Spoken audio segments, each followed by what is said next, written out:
Hi everyone, welcome to my February reading wrap-up. I completed 10 books this month. There was one DNF as well. So for those new here, I am Liz.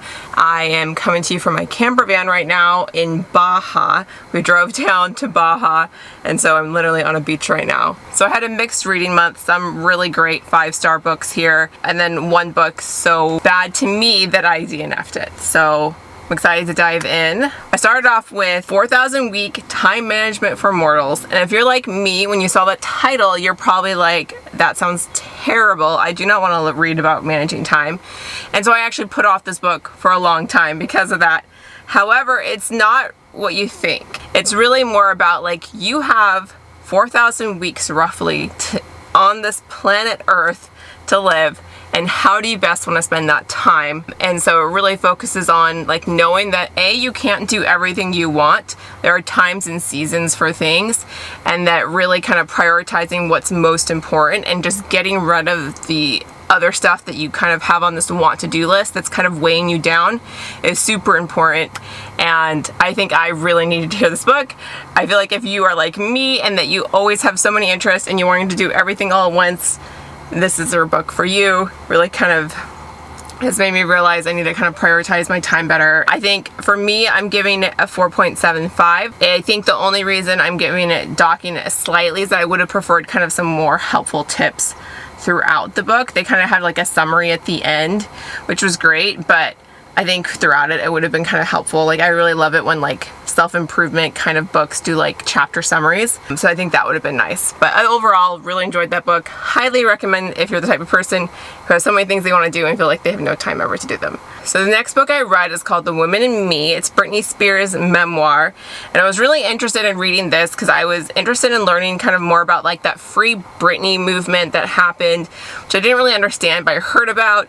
And I thought it was really interesting kind of learning about the conservatorship, and I think she had some really important things to say around that I think just seeing how her family was able to kind of really control her, even though she was in such a public eye. I thought that was really interesting to hear about. I don't rate my memoirs, so I'm not going to rate it. I do think overall I would have preferred some more vulnerability, but when you hear her story, you kind of understand maybe why she isn't going super vulnerable with like the mental health stuff she did have, because it was used against her. And I feel like everyone has mental health issues, and I would have liked to have seen a little bit more vulnerability around that. But again, I understand, given her story, why she wouldn't. So overall, I thought it was interesting. I think if you're a fan of Britney Spears and want to learn about how like conservatorships can become really corrupt, I think it's worth a read. Next, I read a book I was really excited to read. I read Iron Flame, the sequel to Fourth Wing, and those of you who've seen some of my other videos know I adored Fourth Wing. I wanted to just live in that world. I felt like I hadn't felt like that since like Harry Potter as a kid. I loved it, and so I was really excited to dive in, but I'd heard some mixed things about it. One of the reasons why I'm a little bit late to the party of reading it. However, I do think it was still really good. I loved being immersed in that world. It was just fun being back in it. I noticed, and I'm guessing this is due to her probably feeling rushed, but I noticed just some like writing issues in it, like grammatically, that I found a little bit distracting. It kind of gave me the impression that maybe this book was kind of rushed, and if you look at how closely they were released together, that kind of makes sense. Overall, I still really enjoyed it. I accidentally spoiled myself when I was looking up when the next book would come, so don't do that, guys. If you're gonna start this, do not look up anything, because you will spoil it for yourself. And so I kind of knew what was gonna happen at the end. I do think that affected my reading experience a bit. I literally was so sad I cried hysterically. I think my husband thought I was crazy crying this much about a book, but I was so sad that I spoiled that for me. So don't look up anything about it, guys.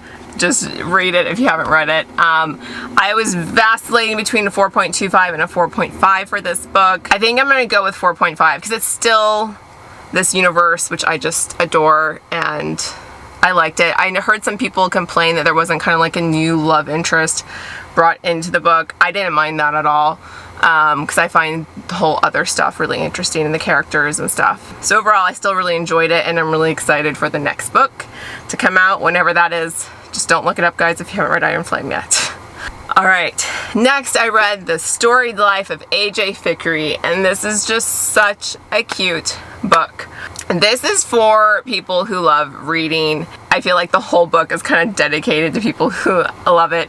It's a story about a man who lives on this small island. He owns a bookstore, and it's kind of goes through his life, and there's a love interest in there as well. I loved like the simple aspect of this story. It kind of gave me, especially at the beginning, some A Man Called Uwe vibes. So if you liked that, you probably would like this book. So overall, I really enjoyed this, loved the bookstore setting, and yeah, I just thought it was super cute. Next was my DNF, guys. So I had seen this book series talked about so much on social media that I decided to give it a try because I kind of thought the concept sounded interesting. So the book that I DNF'd was called The Fine Print. So for those of you that don't know, this book series, I think there's 3 books out now. Like, it follows a series of, sorry, there's a lot of noise.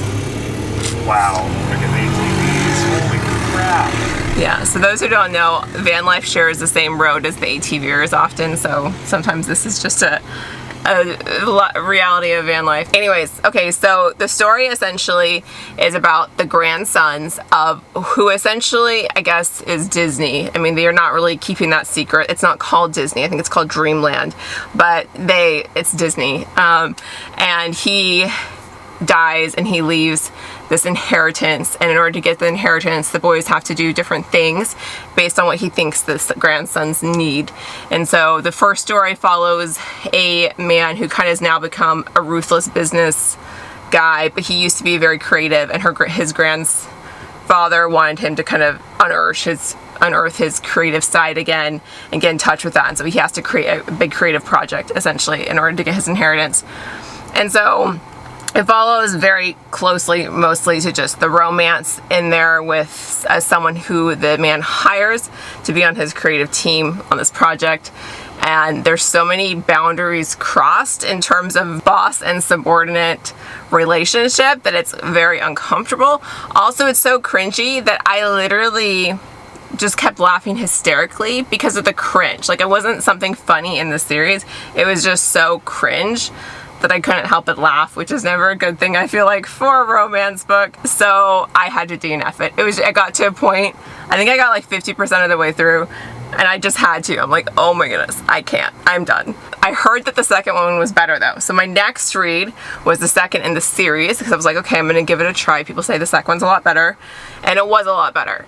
So it was called Terms and Conditions, and this follows another one of the grandsons, and the grandfather has his requirement is that he marries and has a child with someone. And he's kind of a grumpy dude, and I think the grandfather thought that that would add some life to him and make him less serious if he had kids and a wife. So anyways, it follows the love story of his assistant who essentially volunteers to be married to him, and they had planned to just like artificially inseminate, so it wasn't like too nefarious. Although there's lots of boundaries crossed throughout this whole thing, but obviously they ended up falling in love, and it actually was really cute.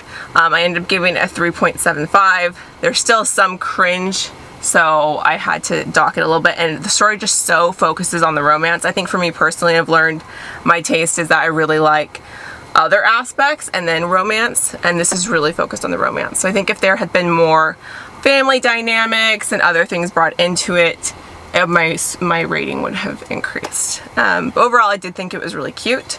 I don't know if I'm going to finish the third book in the series. Right now, I'm not feeling called to it, so I might not. Let me know if it's worth it, guys, if you've read it. Next, I read a mystery thriller called Never Lie. I heard this recommended a lot on YouTube and on other social media, and I thought it was super good, so I'm glad I picked it up. I have had kind of mixed experience with reading mystery thrillers, but I actually really enjoyed this. I felt like it had really good spooky vibes. So this story is about a husband and wife that go to this mansion during a storm of a psychiatrist who was murdered. And it's got really good spooky vibes, and there's lots of kind of lies kind of coming to the surface between their relationship. I thought it was actually really good. I gave it a 4.75. Next, I read a book that I just adore so much, and if you take one recommendation from this it should be this one. Well, no, the next one too. Oh, next few. Okay, there's some really good ones here. But this one is so good, and I think everyone should read this book. The book is called Remarkably Bright Creatures. I can't tell you how much I adored this. I literally, it's one of those books that you finish and you're just like staring at the wall and you can't start another book because you're just like, how do you move on from that? I thought this was so cute and well written. The characters I felt so connected to, that they felt so real to me. It was crazy. So it follows a giant Pacific octopus in an aquarium in a small town in Washington, and you get his point of view. It also follows an elderly woman, and then you also follow this other man's story. And it was so interesting. I loved the point of view of the octopus. Like, he had such a personality. Every time his point of view came up, I always got really excited because he's just such a character in this book. And it was so unique having a point of view be from an octopus in an aquarium's perspective. Like, I thought it was beautifully written.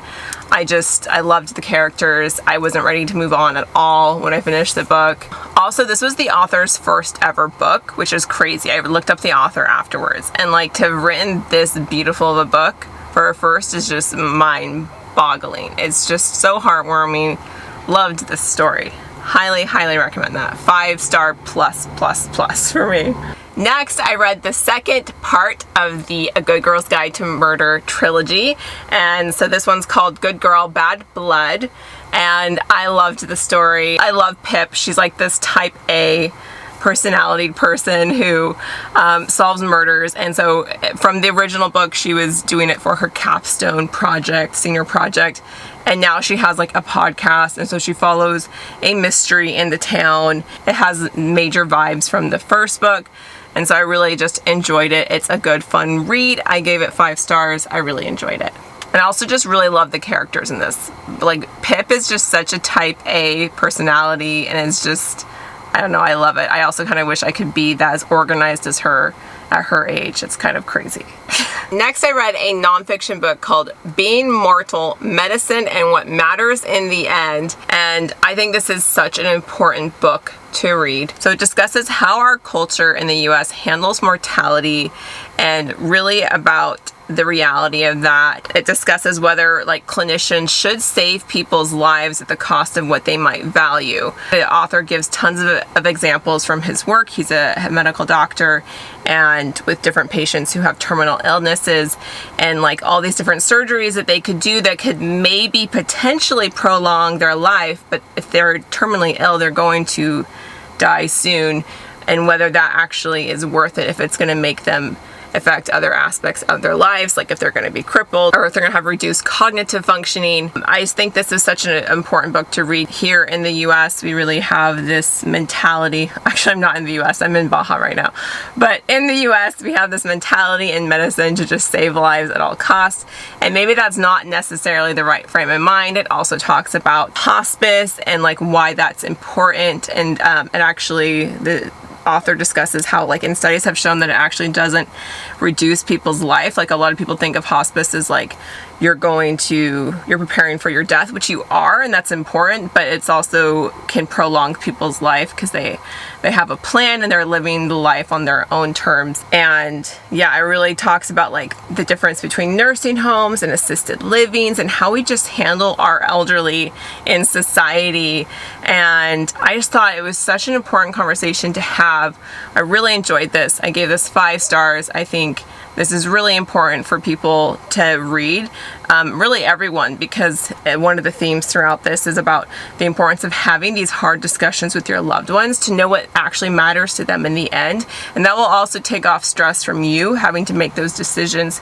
If you know, for example, that as long as your grandfather is happy, will be happy as long as he can eat ice cream and watch TV, or is your grandpa not going to be happy if he can't, practice medicine or whatever he does. I think really understanding kind of what's important to them will help you make these decisions. And yeah, I thought it was just really good. I think my only slight critique about this is that it would have been nice to kind of had that list of questions at the end, because now I'm already thinking like I want to talk to my mom and other people in my life about these questions to just know how to handle things. But overall, this is just such a good book, and I highly recommend. Lastly, I read Beach Read. This is a book that's been on my list for a while. I'm actually reading it as part of a vlog I'm doing for reading nothing but beach reads for a week here in Baja, and I thought it made sense to start with Beach Read because it's literally the name of the book. So this book is about an author who has writer's block, who moves to this small town on the shores of Lake Michigan, I think it is. And she's had some recent family tragedies, and she goes there really with the hopes to try to get out of her writer's block and just have a place she can focus.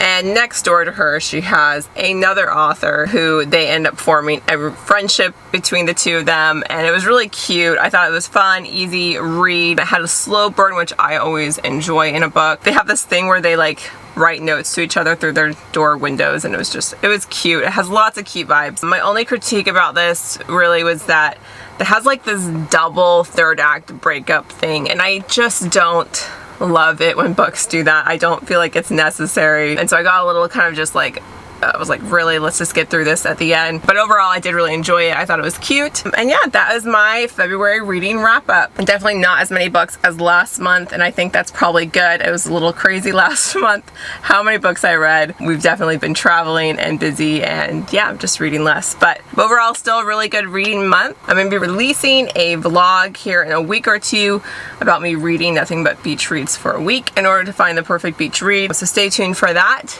and I will see you next time. Bye.